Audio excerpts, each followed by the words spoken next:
You're welcome to day 45 of 50 days of tutelage. I'll be introducing you to organic chemistry in today's class. So, what's the first thing that should come to your mind anytime you hear the concept organic chemistry? The only thing and the first thing that should come to your mind is this guy, your carbon. So, carbon is the bedrock of everything that we're going to be talking about in this organic chemistry. Of course, we'll talk about some of its compounds as well. Of course, not all of them. Like it's not necessarily we are not necessarily talking about CO2 or CO and the likes. So we're going to be talking about some special compounds of carbon, which I'm going to be continuing with in the next class as well. So this one is just an introduction class, and we'll talk more about them in the next class. So one of the things we notice about carbon and what makes it really fascinating is that it can form so many compounds. Like there is a variety of compounds that you can form carbon with. And one of the properties that carbon has is that it is tetravalent. So it is tetravalent. So what does it mean for carbon to be tetravalent? It simply means that it has 4 electrons in its outermost shell. If you look at the Lewis dot structure of carbon, notice that it is something like this. And because of these 4 valence electrons, it is possible to form 4 covalent bonds around it. You can bring different elements here and they will form 4 covalent bonds around it. Like for example, you can bring hydrogen here, bring hydrogen here, bring hydrogen here, bring hydrogen here. Each of them will share electron with it. Each of them will share electron with it and is able to form that 4 covalent bond around it, and so many more as well, as we'll discuss very soon in this class. So tetravalency is one of the properties of carbon that makes it to readily form as many compounds as possible. The next one is catenation. Catenation. So what is catenation? Catenation is simply the ability of a certain atom to be able to link up with itself continuously to form branches or to form chains and all of that. For instance, if you have carbon now, carbon has the property of catenation. So you can have one carbon linked with another carbon, linked with another carbon, linked with another carbon. In fact, they can even decide to form a ring. They can even decide to form a ring, something of this nature. So they can decide to form a ring, and they can even decide to branch. Sorry, I meant carbon. They can even decide to branch.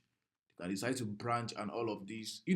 These properties of carbon is called catenation. And because of this now, the carbon atom is able to form as many compounds as possible because it can link up with itself. Even when it is linking up with itself, it can decide to change the structure and rearrange and branch some instead, and then maybe go in a ring-like manner. So different mannerism like that makes carbon susceptible to forming as many compounds as possible.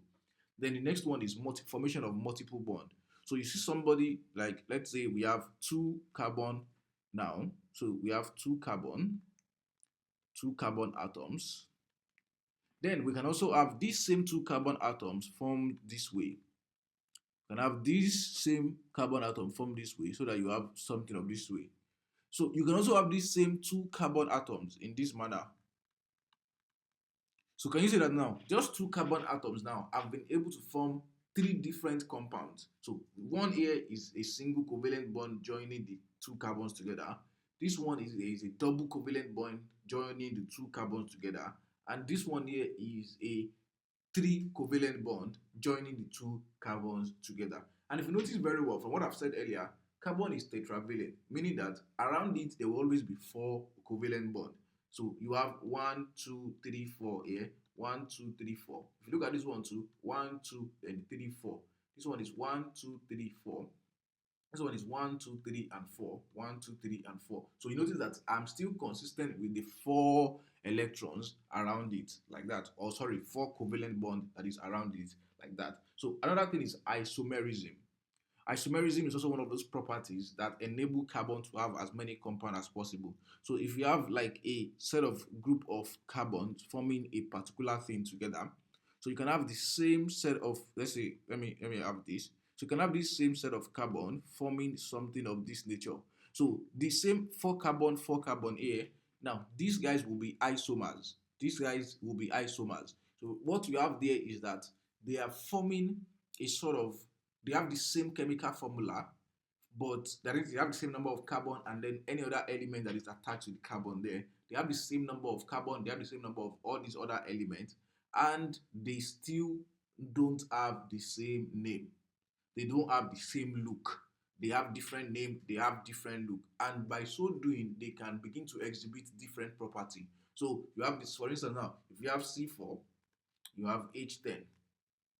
Then this guy now can arrange itself in different ways such that the first one will not have the same property as the second one. And the first one will not look any way close in structure like the other one. So these are just examples, anyways. They might not be accurate. I'm still going to talk more about them in alkanes and all of that. So just to know that this is an introduction. I'm just trying to let you know what we're going to be dealing with in this whole thing. Then, so these are the reasons why carbon can form so many compounds. So let's go to hybridization. Hybridization. I know I have explained hybridization in some of the previous classes. So you can just check the playlist, then you see the concept of hybridization there.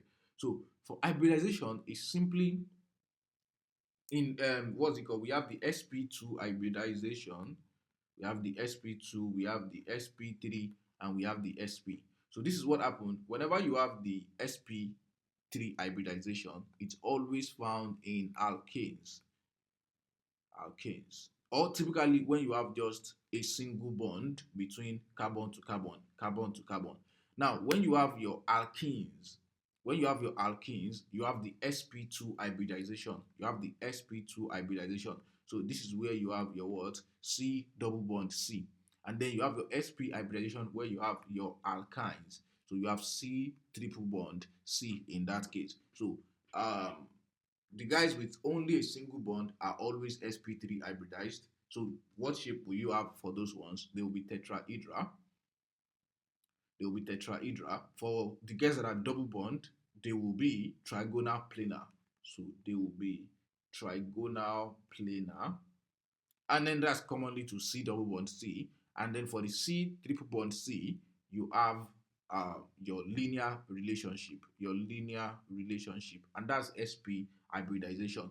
If you want to know more about hybridization, just go to some of the previous classes that we have done about chemical combination and all of that. You understand hybridization better. I'm not explaining in detail here. Now, let's go further. So the next thing I want to talk about is the homologous series. We have the homologous series. So this series is simply a group of chemicals, a group of chemical compounds. These chemical compounds, they have similar chemical properties, and then they differ from the beginning of the group down to the end of the group. Number one, they have the same functional group. Take note of that. They have the same functional group. They have similar chemical properties or chemical characteristics, and they differ from one to another by one carbon and two hydrogens. They differ from by one carbon and two hydrogen atoms, and also their physical properties. As you begin to go down the group, their physical properties changes gradually as you begin to go down the group. So something like, if maybe some of them are liquid, then they begin to if some of them are gases from the beginning, they can begin to change towards liquid, and then as you go forward, they can begin to solidify as well as you go down in the homologous series. So the homologous series is simply, if you want to define it properly, it is a family of organic compounds that have the same functional group, they share similar chemical properties, and differ from the next member by this amount, this one carbon atom, two hydrogen atoms, and they also differ in physical properties gradually as you go down the series as well. So that's basically what the homologous series is like. So for instance, you have the alkanes. The alkanes, they have their general formula.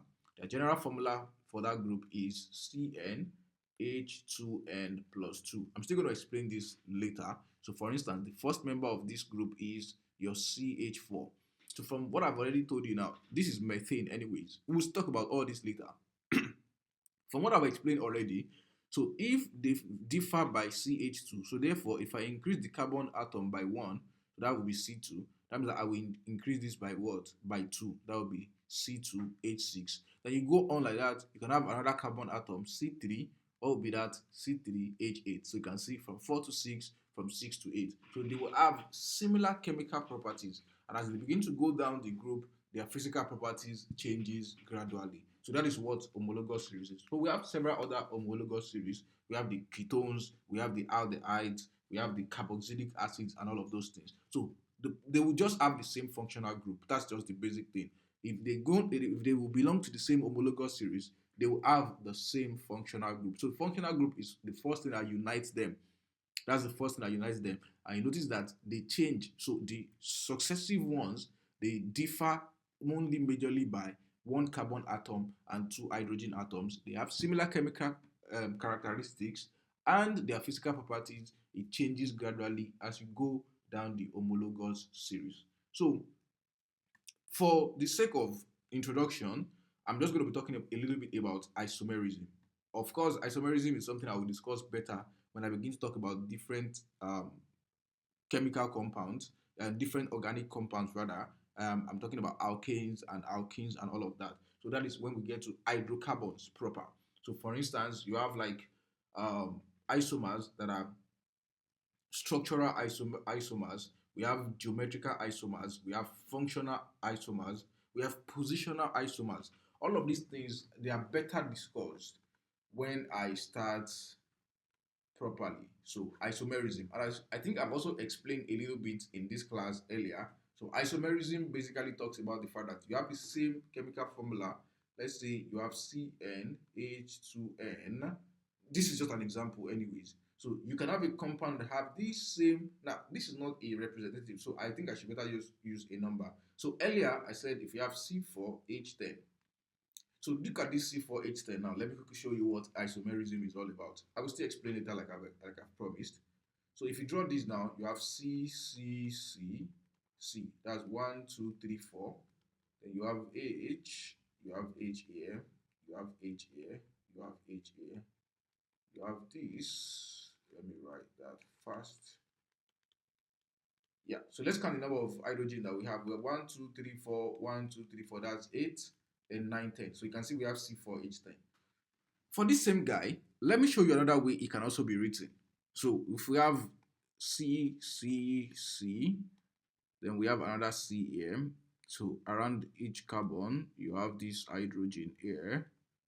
You have hydrogen here, you have hydrogen here, you have hydrogen, hydrogen, hydrogen. Don't forget 4 covalent bond around carbon always. So let's count the number of carbons that we have. Of course, that's obvious. 1, 2, 3, 4. So we still have 4 carbons.